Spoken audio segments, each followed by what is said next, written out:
Whenever people think of Disney parks, they think of its dark rides and immersive lands, but they don't necessarily think of thrill rides. Disney has amazing thrill rides to offer, so today, we're covering some of the best Disney rides for thrill seekers.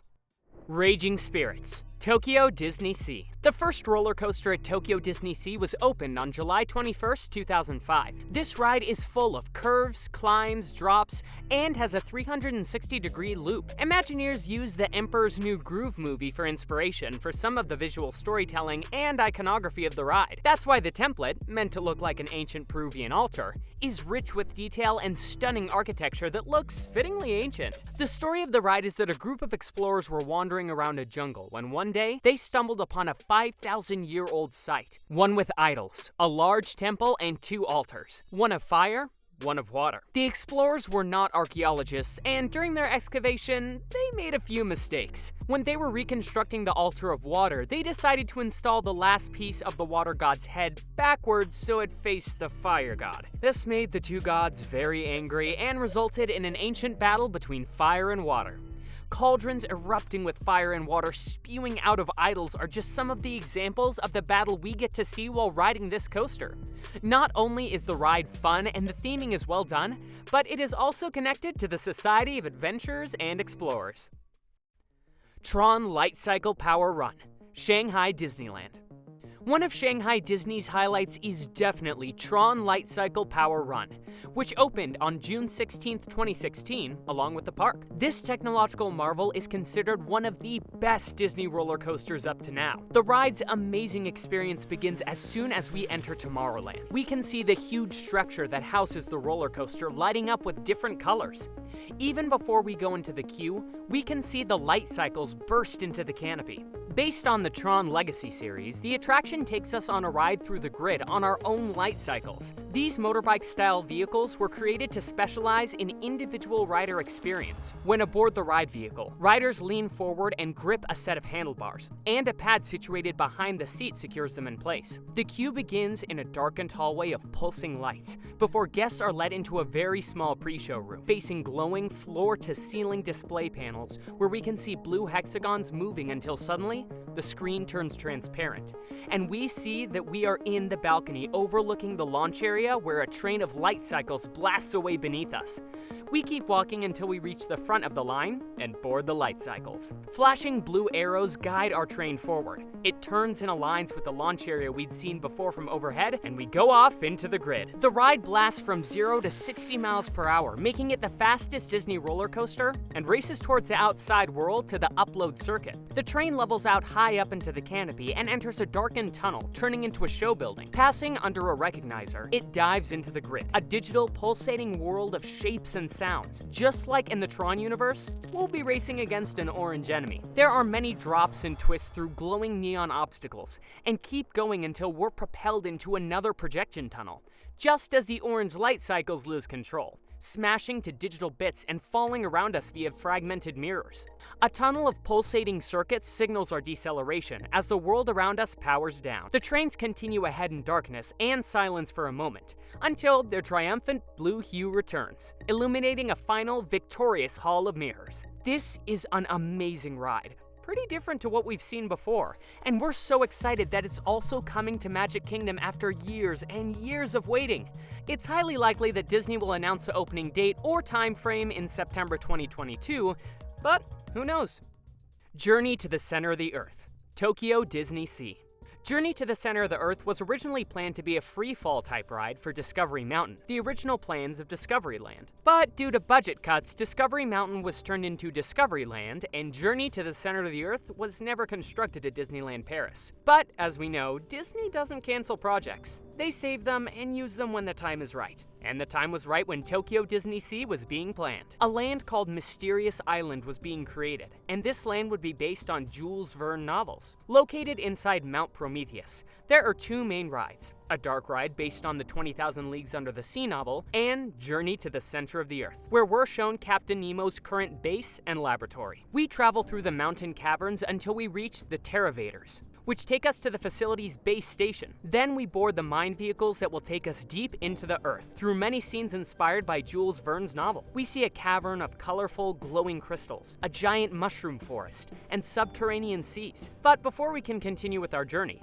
an earthquake causes a cave-in in the tunnel ahead, forcing the car off its planned route and through the Earth's core when we see some enormous eggs. Then we are forced into the fiery heart of the volcano, where we come face to face with the lava monster, roaring at us for disturbing her nest. Thankfully, we are able to escape. This ride uses a similar technology to Test Track at Epcot, and it's definitely one of the best thrill rides at any Disney park. The Incredicoaster, Disney's California Adventure. Something incredible is coming to Disney California Adventure Park. It must be epic, thrilling, daring. Come ride the Incredicoaster. It's going to be simply exhilarating, darling. The Incredicoaster opened on June 23, 2018, replacing California Screamin'. This ride is one of the longest roller coasters in the world. It lasts 2 minutes and 36 seconds. It climbs 120 feet, drops 108 feet, and has a 365-degree loop. It also accelerates from 0 to 55 miles per hour in just 4.7 seconds, instead of cranking the cars up to the top of a hill. It takes place after the events of The Incredibles 2. The citizens of Municiberg have decided to honor the family of superheroes by renaming their local theme park's roller coaster to the Incredicoaster. In the queue, we can see a video where the local news reporter is interviewing the family, and Edna mode at the beginning of the opening of the coaster. But Jack and Edna are too short to ride the coaster, and they end up waiting for the family in the VIP lounge near the loading station. Edna is not a very good babysitter, and unsurprisingly, Jack escapes. So it's up to the rest of the family to try and capture him. Dash is the first one to try, but he has a little trouble with the eye lasers that Jack shoots.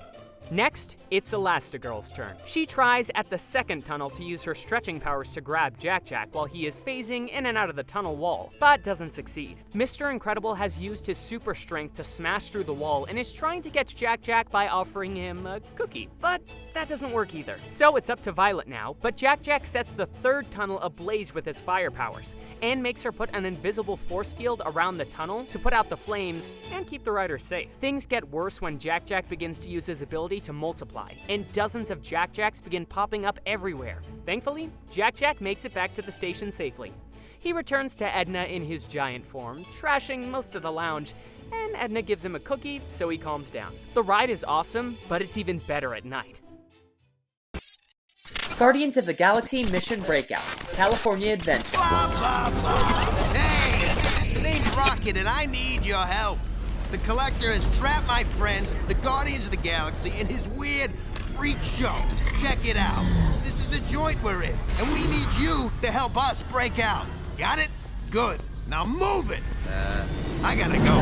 In 2016, it was announced that the Twilight Zone Tower of Terror would be replaced by Guardians of the Galaxy Mission Breakout. At first, Disney fans were furious, but after the ride opened, it became a big success, and it won the hearts of many people. The ride tells the story of how the Collector has captured the Guardians of the Galaxy, and how he is displaying them on his collection for people to see. We enter the queue line where we see many of the Collector's treasures, some living, dead, and inanimate objects that he has on display for us to see. The Guardians are obviously not too happy with being tricked, so, of course, Rocket Raccoon escapes his cell to be able to save his friends. The problem is, he can't do it alone because his hands don't scan, so he asks for our help. It won't work unless you help. I don't have clearance. My hands don't scan. Yours do. If you raise your hands, I get the clearance and the chaos begins. It's a foolproof plan. During the queue pre-show, we are taken to the Collector's private office, where he's supposed to explain to us the rules and what we're about to see in his collection. The video starts, but suddenly is interrupted by none other than our favorite trash panda, Rocket. He tells us about the mission and asks us to help, and then he's gone.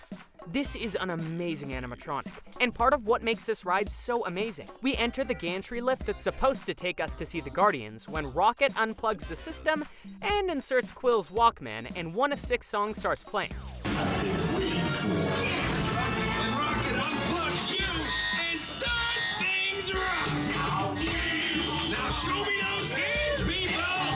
The lift suddenly starts going up to the generator room where Rocket blows it up, opening the cages and freeing the team and also every other monster in the collection. He also cuts the power to the gantry lift while doing it, so he tries to regain control. Meanwhile, we're going up and down, seeing many scenes where the Guardians appear, and also an awesome view of Disneyland. Remember when we said that there were 6 songs we could get? Well, the soundtrack is a reflection of the journey. The scenes and falls all depend on the song you get. That's it for today. Thanks for watching. What would you want to see next? Leave your video suggestions below.